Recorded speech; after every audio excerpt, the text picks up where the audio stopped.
Magandang araw po, si Haring Platero po. Gagawa naman tayo ngayon ng isang singsing na medyo makapal, casual ring ito, na parang puzzle ring. Pero combination siya ng rose gold sa yellow gold. Napaghihiwalay po itong dalawa. Standard 18 carats po ang gagawin natin. Medyo makapal yung singsing. Medyo crumpled itong picture natin dahil naka-print lang sa coupon band at saka merong coins na nakalagay kasi pinagkayahan lang ng customer doon sa size na gusto niyang ipagawa na singsing. So yan po ang gagawin natin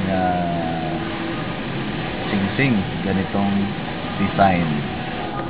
Ito pong raw materials natin gaya ng dati na naipapaliwanag ko.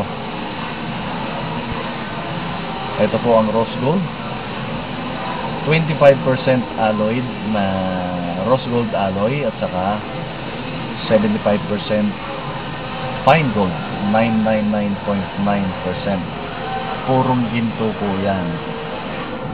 Tapos ganun din itong isa, 75% fine gold, 999.9% at saka 25% alloy.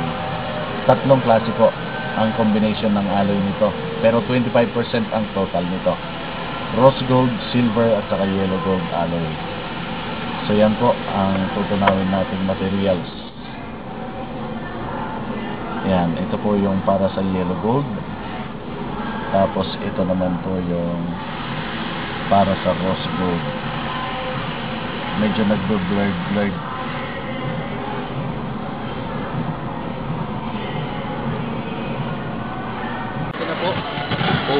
Uunahin kong tunawin yung rose gold bago ko isunod yung yellow gold.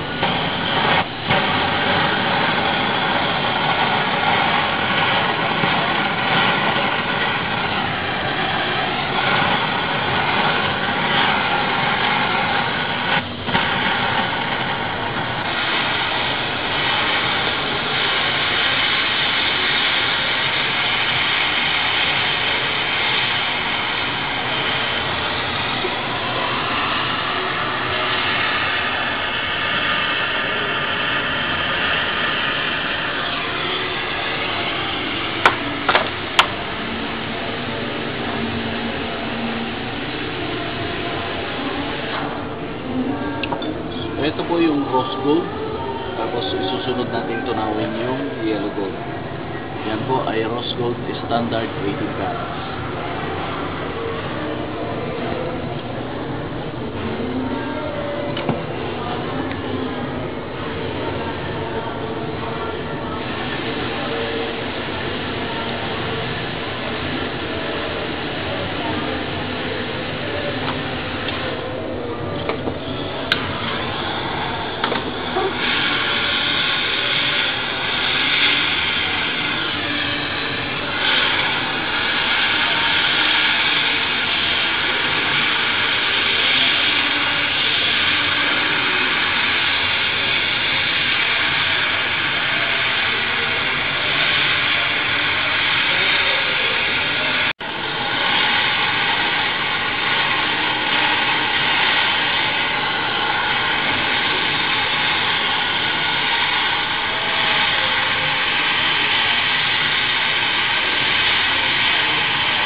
Ito naman po yung yellow gold, standard 18 carats yellow gold.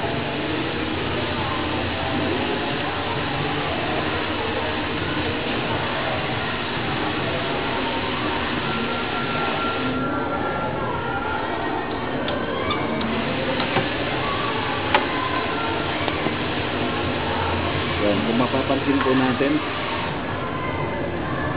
medyo red color itong isa, tapos itong isa ay yellow.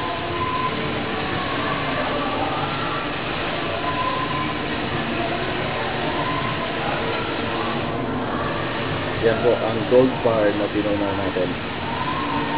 dalawang pirasong gold bar. So, next procedure ko po ay iipit ko sa rolling mill para mabuo yung singsing. So, gagawa tayo ng flat, tapos saka ako magpo-form ng flat bar at saka bibilogin natin. Ayan po ang combination ng yellow.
Ito na po yung tinunaw natin kahapon na 18 carats yellow gold at saka rose gold combination. So ito po yung kapareho nitong nasa picture na pinagayahan natin. Hindi na natin ipinakita yung mga ibang procedure kasi trade secret po yun ni Yaring Platero.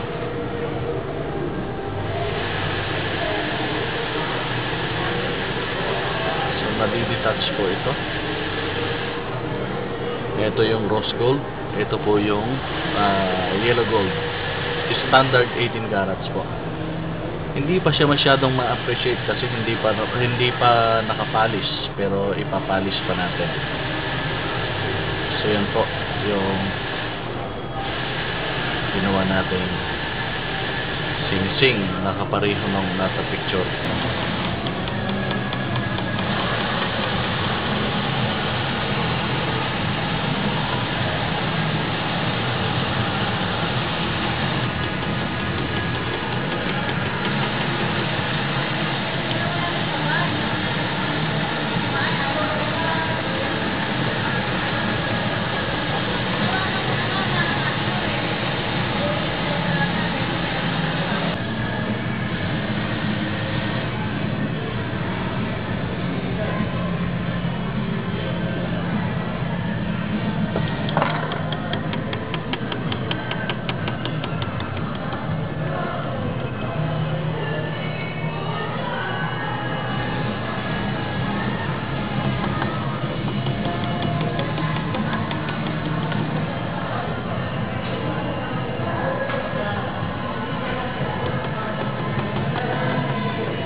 Ito na po yung ginawa nating 18 carats combination ng yellow gold at saka rose gold.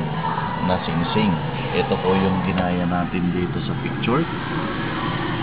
Yan po. So ito na po, natapos natin sa loob ng 3 araw. Napaghihiwalay po ito. Yan.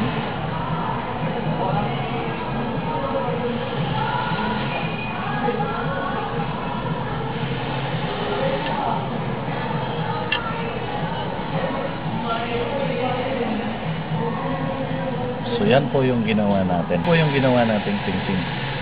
Standard 18 carats, combination of rose gold at saka yellow gold.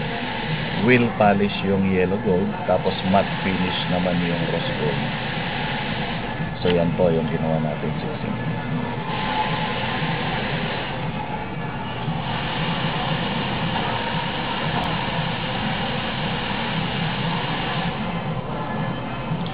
Remind lang po natin tungkol doon sa mga ibang nagtatanong maliban sa mga totoong customer. Meron po kasing mga ibang tumatawag sa telepono at nag-i-inquire na ang tinatanong ay hindi po yung tungkol sa pagpapagawa ng alahas, kundi gusto lang nilang malaman yung teknolohiya ng standard na paggawa ng alahas. Gusto ko lang pong ipaalala na dito po, yung mga ipinapaliwanag ko po kapag ako ay nagbi-video, kinukuhanan ko ng video itong paggawa natin ng alahas. Hindi po lahat ng teknolohiya ay sinasabi ko dito. Iba po yung pagtuturo ko ng goldsmithing. Kaya kung gusto nyo pong matuto sa paggawa ng alahas o kung gusto nyo matuto sa pagiging goldsmith, ay magsabi po kayo sa tamang pamamaraan kasi magkaiba po yung mga ipinapaliwanag ko dito. Limitado yung mga ipinapaliwanag ko dito. Hindi po tayo matututo sa pagtatanong. Huwag po tayong magpanggap na kunwari customer pero tayo pala ay gumagawa ng alahas o kaya nagbebenta ng alahas o kaya nagninegosyo ng alahas. Ang pag-aaral po na tayo ay customer. Marami na po ang tumawag sa atin na kunwari nagpapanggap ng customer pero sila pala ay nagninegosyo ng alahas. At kung minsan may nakikita ako na yung mga terminolohiya natin sa paggawa ng alahas ay nailalagay nila sa kanilang mga advertisements. Si Yaring Platero po ay hindi tumatawag sa mga kapwa jeweler o pang magtanong sa mga bagay na hindi nalalaman. Hindi po natin ugali yun. Tayo po ay natuto sa sarili nating pamamaraan.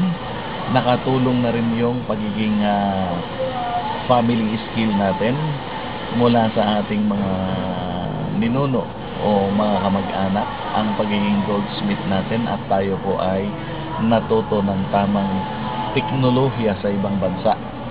So, ang pagtuturo po natin sa paggawa ng alahas ay hindi nakuha po sa iisang pagkakataon. So, para po doon sa mga nagtatanong na gustong pigain at gustong alamin kung ano yung mga trade secret natin sa paggawa ng standard, lalo na yung mga percentage o yung tamang pagtunaw, yung tamang pag-appraise o kaya pagkilala ng mga